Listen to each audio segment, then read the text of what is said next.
my dears.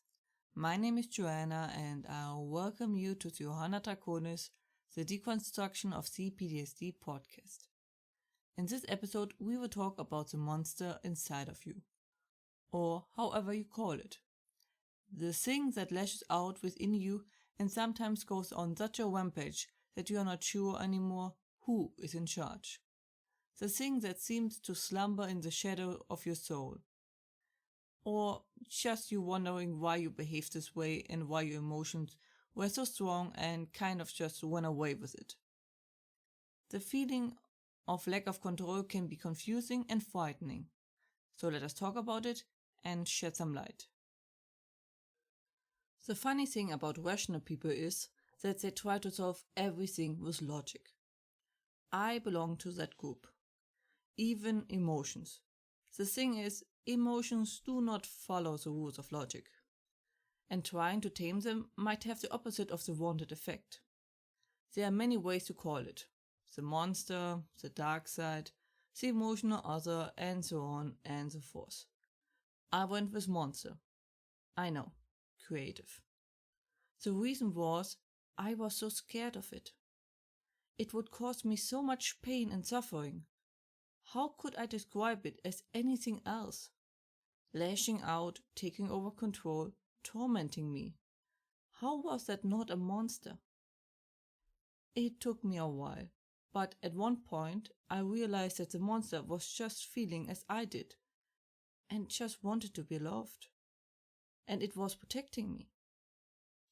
I embraced the monster, and since then things have improved. Of course, that improvement didn't happen overnight. But instead of random lashouts and pain and confusion and fear, I understood it now as an echo to my actions and the actions of other people against me. Now the monster is my pet and by my side. Still has its fangs and claws, but nonetheless. I think I heard many being in the position I was, in fear from that was inside of you. So I decided to talk about it. We started with what the monster is, and then how do we deal with the monster. So, what is the monster? To give a short answer, cerebellum and the subconsciousness. Your primal instincts and emotions and your subconsciousness teaming up. Let us use metaphorical terms. Each time you ignore your emotions, feelings, etc. and shove them to the side, so to speak, they are put to a corner of your being. And each time you do it, the corner grows.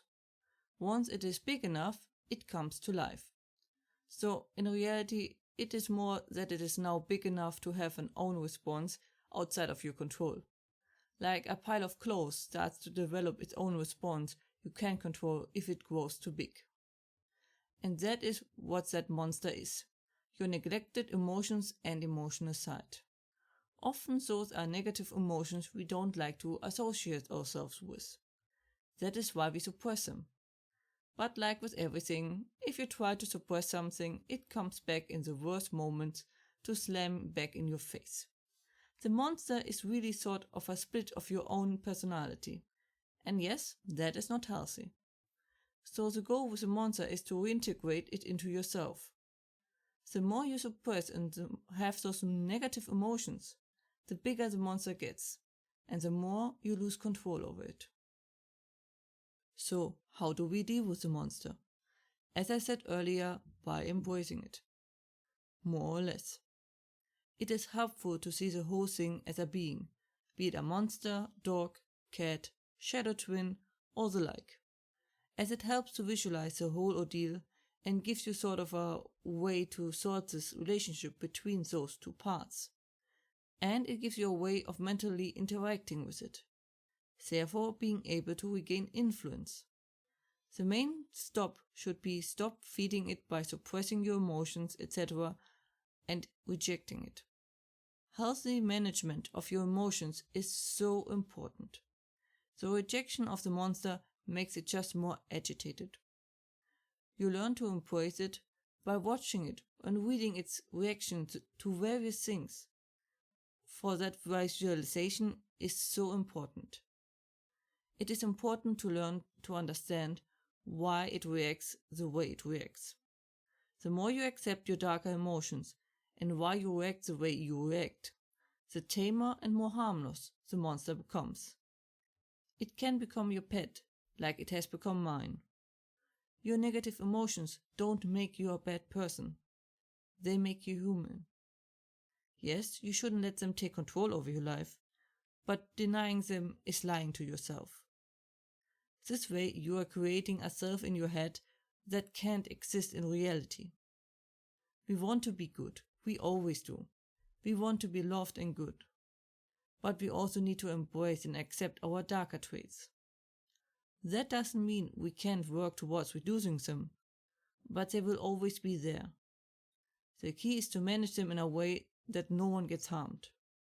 It is tricky, but doable. I really had hoped that I won't be needing to talk about this topic again, especially so soon. But sadly, the coronavirus situation escalated just as we feared it would. Still, no reason to panic. Seriously. Never once has panic helped anyone. But sadly, the virus wasn't contained as I hoped.